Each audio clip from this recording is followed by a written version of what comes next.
Hello, welcome to Zerodha Varsity videos. My name is Satya Sontanam. In this video, let's talk about a health insurance claim. Taking a health insurance is a great first step. But do we know what to do when someone is hospitalized and it's time to file a claim? We have with us Mr. Sushant Khosla from Ditto, who will walk us through the steps on how to be prepared to make a health insurance claim.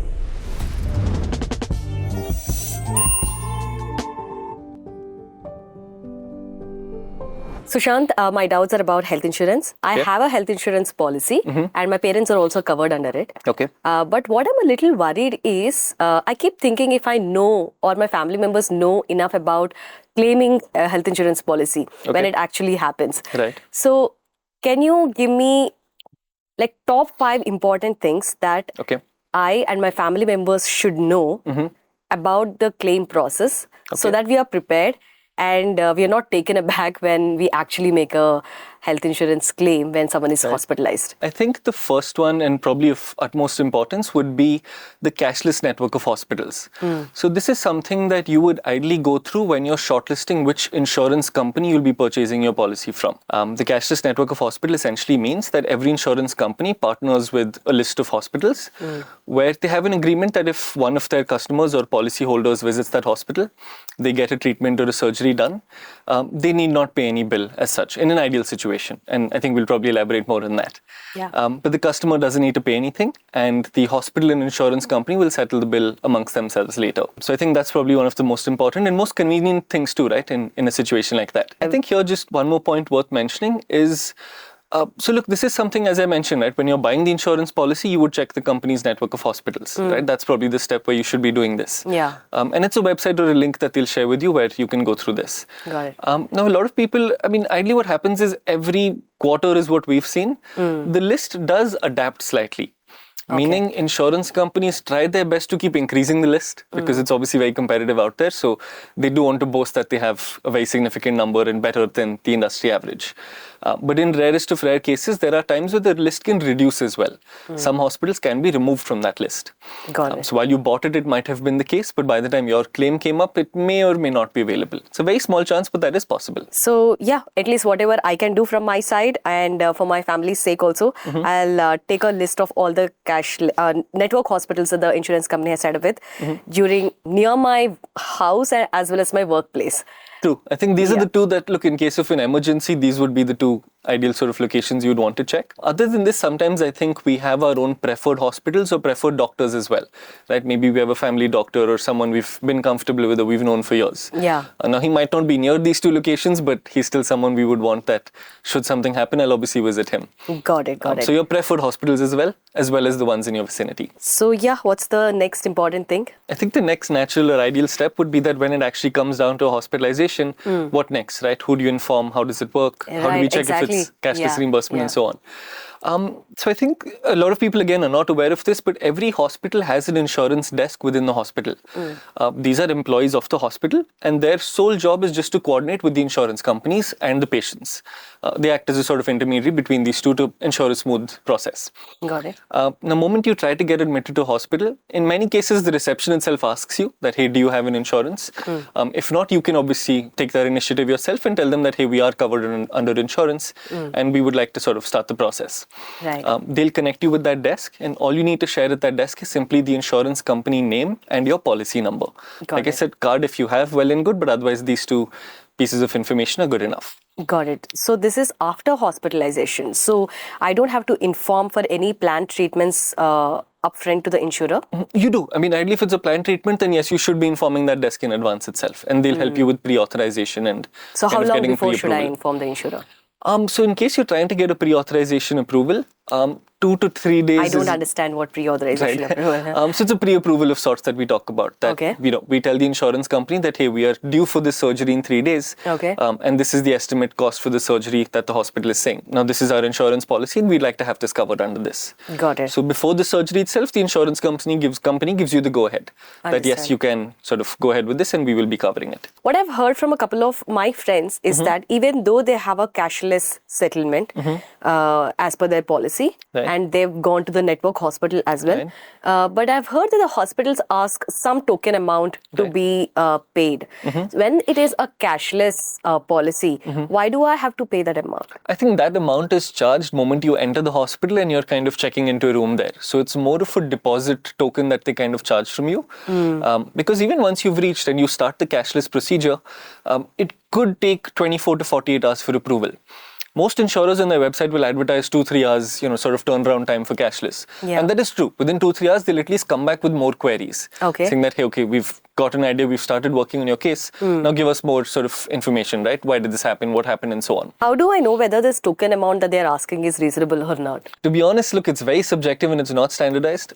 In fact, believe it or not, some hospitals don't ask. The really good hospitals ask significantly higher amounts.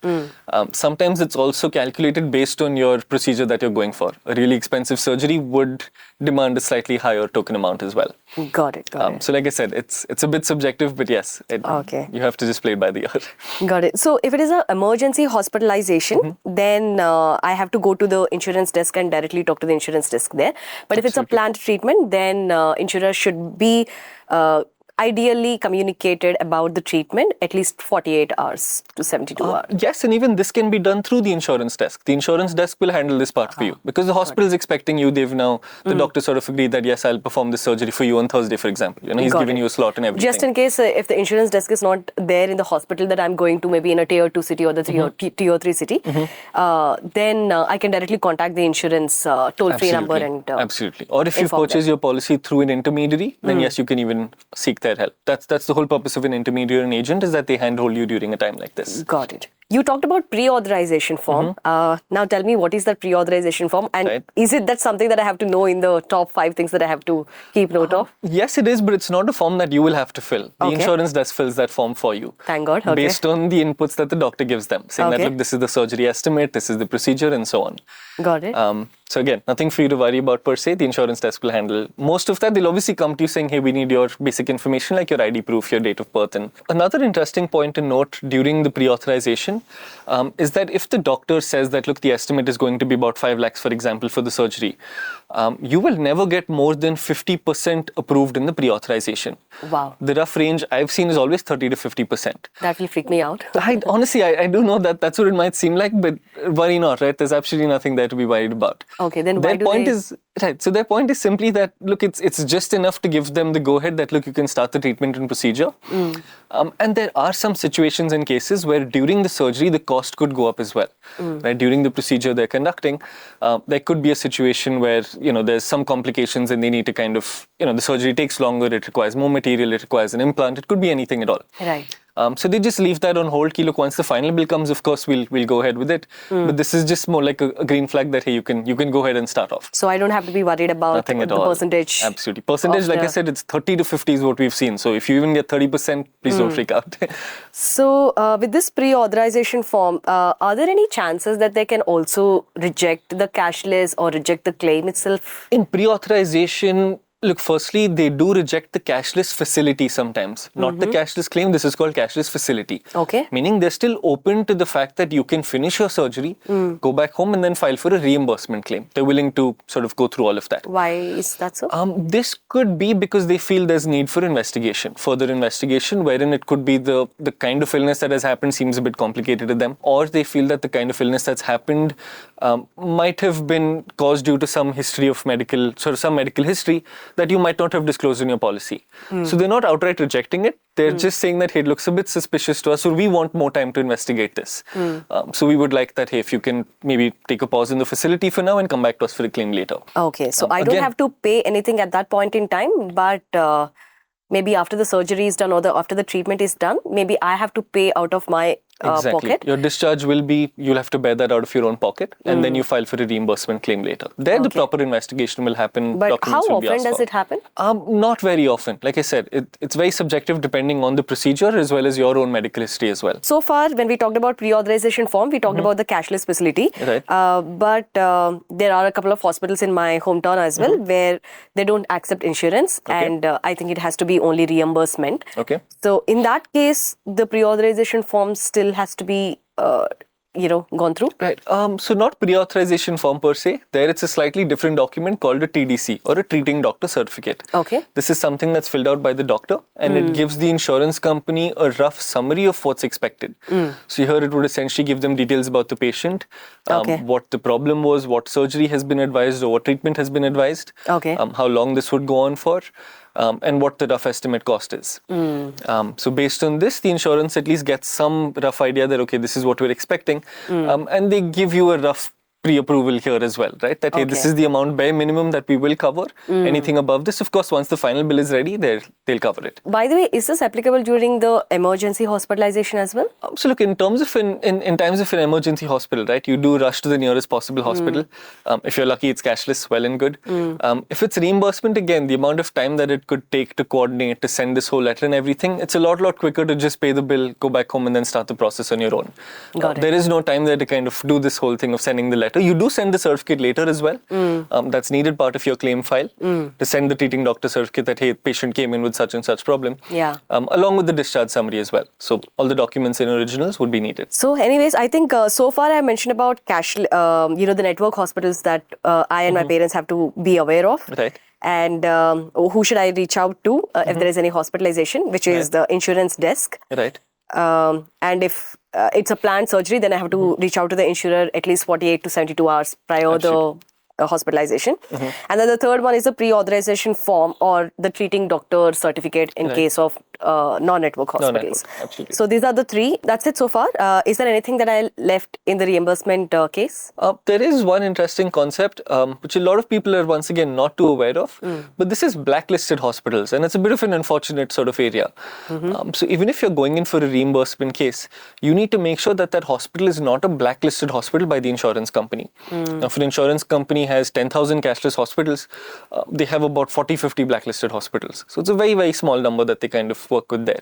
Got it. Blacklisted generally happens because the insurance company and the hospital have had some sort of issues in the past. And most common issues that I've personally heard of are where a surgery generally costs 3-4 lakhs, for example, but the hospital adds extra charges just to get the money out of the insurance company. Yeah, we keep hearing these stories that if there is an insurance, the cost is suddenly hiked up. So the insurance company feels that, hey, I mean, the hospital is not sort of working with us, right? Got it. But when I look at the network hospitals itself, I think I'll figure out whether there's a separate list for blacklisted, but yes, they do kind of come hand in hand as well. Sometimes it might not be there explicitly, but yes, you can look separately for a blacklisted hospital. Another unfortunate area here is that the hospital also not tell you whether they're blacklisted or not. Wow. They don't admit that either because if they are, you will leave, right? You look for another hospital to get your surgery. Right. So it's on you to contact your insurance company directly or once again your intermediary and they'll help you out. Got it. Understood. So yeah, these are the three things that I have written so far. So what is the fourth important thing that I and my family members have to be aware of? I think this would be the documents needed for a claim in terms of cashless and reimbursement both. Firstly, for a cashless claim, once again, the insurance desk is coordinating everything for you, right? The bills that the hospital is preparing, the surgery that the doctor's done, his discharge summary that he's given. It could even include the medicines that you've purchased while you're admitted, the prescriptions, everything goes forward there.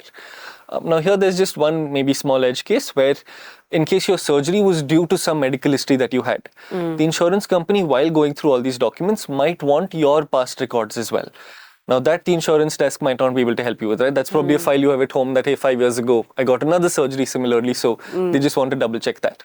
Or some prescriptions that, hey, you're saying you've been taking these medicines, so, we'd like some proof of that. That, of course, comes on to you and the family members, and they can coordinate on your behalf and submit those. Got it. This is all for a cashless claim. But the insurance desk will usually be communicating everything to us. Absolutely. So, they come back. Moment a query is raised, they come back to your room and tell you that, hey, this has been raised. And it does help though if your family members just following up with them every couple of hours. But cashless is such a smooth process, I believe. It is quite, yes. They do make sure that it's as hassle-free as possible. So what is it for non-network hospitals then? For a reimbursement claim, right? There it's all the documents in originals. So from the time you were admitted, everything that was created. So similarly, right, all your bills and everything in originals. Any scans that you did, the reports that came along with the scans and so on. Yeah. Now, if this was a planned surgery, you can also submit your pre-hospitalization expenses. Okay. So before getting admitted, you probably did a few scans and tests to realize or to diagnose whether you need to be admitted or not. I think in some cases it starts with, you had a fall, there's a knee pain, a doctor does a few scans, he says, look, let's wait for a few days, swelling doesn't reduce, we'll see, otherwise we might have to operate. Yeah, right. So all those expenses you also incurred, because you were admitted, those you can now claim those under pre-hospitalization. But how long per? So it depends policy to policy, right? Each policy has its own sort of timeline. These days, of course, once again, with just how competitive it is, I feel customers get the advantage, right? So these days you have policies where pre-hospitalization is covered for up to 60 days. So meaning from the date of your admission, 2 months prior to that, whatever you incurred related to the admission, they'll be happy to cover it. Got it. Yes. So we have to check this part in our policy. This is policy specific, not company specific. This, of course, is your plan that you've purchased. It would be helpful to check that, yeah. So yeah, we'll gather all the bills and we'll keep everything ready, and even the pre-hospitalization bills will be taken care of. But just because there is an insurance, can I get an assurance that 100% of the bill amount will be covered by the insurance? There's obviously a couple of charges that are never covered. So I'll probably start with those. These are very basic things like those file charges they try to give you, administration charges, right? Just to get you admitted, and they're in the few hundred rupees is what we've seen. So these are never ever covered, plain and simple. Next comes to, again, your policy specific. If your policy has a co-payment clause, meaning, the 20% you pay, 80% the company pays. Right. That again is in black and white, right? That you would pay that amount. Another feature is disease-wise sublimits. So some policies clearly put sublimits that if it's a knee replacement surgery, for example, the sublimit is 1 lakh. Now the surgery could cost 1.5 or 2, 2.5, whatever. You will only get 1 lakh as the maximum amount. These again are pitfalls in insurance policies. But most of the comprehensive policies today do not have this. Do not have any of these. But nonetheless, these are just scenarios where you won't be paying the whole bill. Got it. So these are some of them. Another very common one is, of course, your non-medical items or non-payable items, what we call them. Or actually, I think in hospital, consumables is the most common term. Okay. This is syringes, gloves, masks, PP kits, and so on. Oh, they are not covered. They're not covered unless you've taken an add-on or a rider for them. Most comprehensive policies these days will tell you, just pay us few hundred more and we'll cover that. So that in fact is an add-on. I personally would suggest that yes, everyone does take that. Got it. Because this cost can add up to around 5% of anyone's hospital bill. So if your surgery is about 5 lakhs, 10, 20,000, 20,000 maybe you'll pay out of your own pocket. Everything else is covered by the company, provided you have a good comprehensive plan. So now once the bills are ready, how long before should I submit these documents to the insurance company? Say, suppose considering it's a reimbursement claim. Right. So along with the bills, it would also be the claim form. I think that's another one you need to fill, which the insurance company gives you. That again is your name, policy number, very basic, simple information. What is the amount you're claiming for and so on. This I can download from the insurance company directly. Pretty simple. Website maybe. Yes. And again, if you have an intermediary involved, they'll help you fill that as well. They'll guide you on how to fill it and what's required. Got it. In terms of timeline that you were mentioning, ideally, look, there is no fixed timeline, but we do say that try to fill this form and submit this within 30 days of your discharge. So this will be for your hospitalization expense and your pre-hospitalization expense.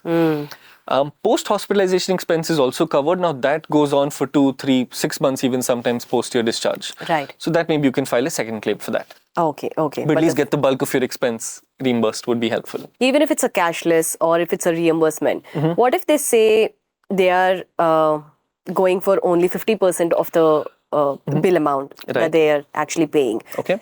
How do I know whether it's fair? How do I know whether insurance company is reasonable in assessing that only 50%, I'm eligible only for 50%? So here, I think when they give you that, hey, we've approved only 50%, it comes in a clear letter called a settlement letter, or you'll even get a denial letter, right? Depends on the situation. Okay. But that settlement letter will clearly tell you what amount you claimed for, what amount they're reimbursing, and what amount they're not reimbursing and why.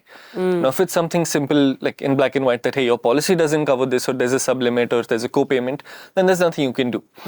But if you feel they're being unreasonable, then yes, you can always refile once again or request them once again to kind of reconsider it. So yeah, I think the fourth one is gathering the bills and then making sure that it is submitted to the insurance company within 30 days of the discharge. Again, no hard and fast rule, it's just a suggestion that it would help if you start off. And also communicating and conveying to my parents as well that there are some parts of the bill which will not be, example, consumables, as you said, which will not be covered by the insurance policy, that we have to bear the cost. So now these are the 4 points: network hospitals, who should I talk to, pre-authorization form, and gathering the bills. So the 5th one, I think, is about the discharge. Right. So what happens, especially in case of cashless, where it is not in my hands. Like everything Right. is communicated Approval and so and on. dealt with between the hospital and the insurance. Once the doctor says, yes, the patient is ready for discharge, can we immediately get discharged from the hospital, or should we wait for the full and final settlement for the insurance company to make to the hospital? How does it work? Ideally, yes, you do wait for the full and final settlement. So even from my personal experience as well, claims within my family, I've seen that sometimes the doctor tells you the previous night itself that, hey, things look good, we'll be ready to discharge you tomorrow. That same information goes down to the insurance desk and the insurer, and they do start their process of the full final settlement. Got it. The next morning as well, the same thing happens. The hospital prepares their final bill and they sends it across to the insurer. Got it. Now, in a best case scenario, yes, maybe 1 or 2 hours and everything is sort of the go-ahead is given. Got it. In some cases, there's a bit more back and forth that, hey, we want clarification on this and that and so on. Okay. If that clarification is within the hospital, they want the doctor to give a letter or sign off on something, right? That why did he use this or why did he sort of conduct the surgery and so on. That, of course, again, the insurance desk will coordinate and help you out with. If it's a document you need to submit, then yes, that's something. What the if it family is members- unreasonably delayed? So there again, it depends on the hospital. From what I've seen, hospitals try to wrap things up by about 4 or 6 p.m. Otherwise, they'll have to bill you for another night. So that's when it extends that, okay, you have to stay once again. This again depends on hospital, right? Yeah. Some say 12 o'clock checkout, so it depends. But yeah, ideally things do go smooth and the insurance desk will handle it for you. Got it. Got it. In the worst case scenario, yes, then ideally you do kind of pay the bill on your own because cashless facility is taking too long. Got it. Then yes, you pay the bill and you go in for a reimbursement instead. Sushant, you talked about post-hospitalization expenses. Right. So for how long can I claim Get those these covered, yeah. So again, depends policy to policy. Yeah. This is more plan specific, right? What features are covered. But some of the best I've seen is about 180 days, which is about 6 months post your treatment. Got it. Got it. Again, this I have to check my policy and make a mention of it. Absolutely, yeah. But what if I have any complaint against the insurer? Who should I reach out to? So one, there's a grievance forum that you can reach out to. Another avenue would be the insurance company's ombudsman that they have.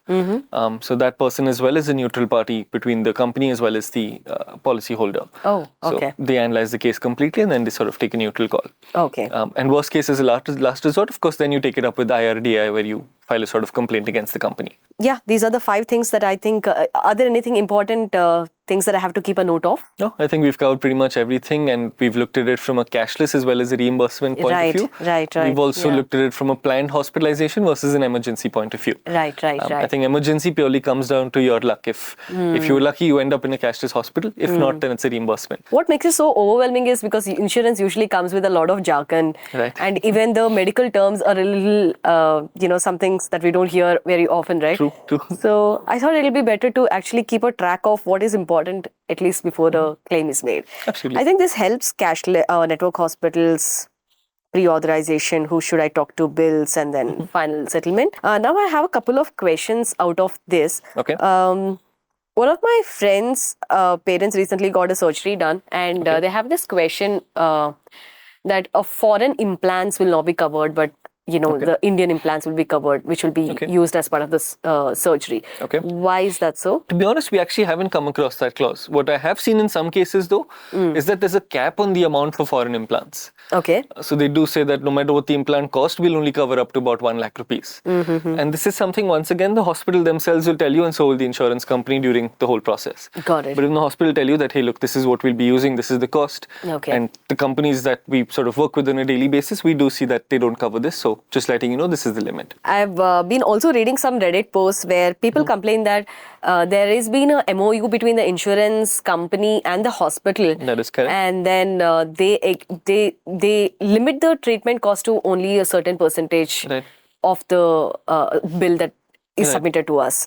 So in that case, say suppose the bill is about 5 lakh rupees and the insurance company says there is an MOU with the hospital and will cover only like 2 lakh rupees or 3 lakh rupees. What are these MOUs? To be honest, it's just an understanding between the insurance company and the hospital. I wouldn't say it's a percentage, it's more like packages that they've sort of designed. So they say that, look, for common surgeries that you're coming in for, they've seen that, look, if there's no complications, this is the cost it can come up to, this is the number of days it can take, and this is how much the bill would be. A rough estimate that it's 2 lakhs, 2.2 lakhs or something along that range. Okay. So they essentially give you a package deal there. Say for 2 lakhs, we'll give you 2 nights of stay, we'll give you the treatment, we'll give you whatever extra and so on there is. Okay. Now in some cases when the bill is prepared, it could go above by 10, 20, 30, 40, 50,000, right? A minute amount. Ideally, look, in a perfect situation, the customer should not have to pay that amount. It is Yeah, still on the absolutely. insurance company itself to pay it. Yeah. Now, there could be some back and forth during the sort of cashless claim. There your doctor could obviously support with a letter saying, hey, this is why it went up. I understand there's a package, but this was the reason it went up. And they can approve it as well, right? There's no such reason that they wouldn't. But have you seen cases where it's... We've seen both. The other case I've seen is where they don't. They approve only that 2 lakh, the customer pays the balance, and then he goes home and tries for the reimbursement. Okay. And there as well, we've seen it get approved. There, of course, yes, once again, sometimes an intermediary or someone fighting on your behalf with the insurance company or trying to sort of reason on why it's not being covered, that does help to kind of have that in place. And the last question that I have is, I've been thinking about it, like, say suppose there's an accident and of course the person who actually met with an accident also has a health insurance policy. Right. But having said that, usually all these car insurance policies usually cover the third party insurance as well. That is correct. Now in that case, the person who met with the accident, say suppose the other person who is coming in the car is the reason for the accident. Fair. So can this person who met with an accident can actually claim from the third party insurance of the person who is driving the car? Right, this is pretty interesting. So one, yes, like you rightly said, the third-party insurance, what we call it, this is something legally mandated by the government, right? That if you own a vehicle, you have to have the bare minimum third-party insurance. Yeah. Now, for the victim, that's what we're discussing here, the victim of the accident, right? For him, if he has his own medical insurance, he can obviously claim from that. That would cover his medical expenses for the accident and so on. The damage to his vehicle, of course, he can cover from his own motor insurance as well. Third-party insurance would cover anything out of this. So in fact, this is interesting because I have a colleague who's recently sort of going through this. So he has filed for reimbursement for his income loss that happened due to the job. The third-party insurance is going to cover that. Okay. He lives in a different city from his parents. So when the accident happened, his parents had to come meet him. Their flight tickets are also being reimbursed by the third-party insurance. He's filed that part of the claim as well. Any other out-of-ordinary expenses, let's say he had to travel. But what about the hospitalization?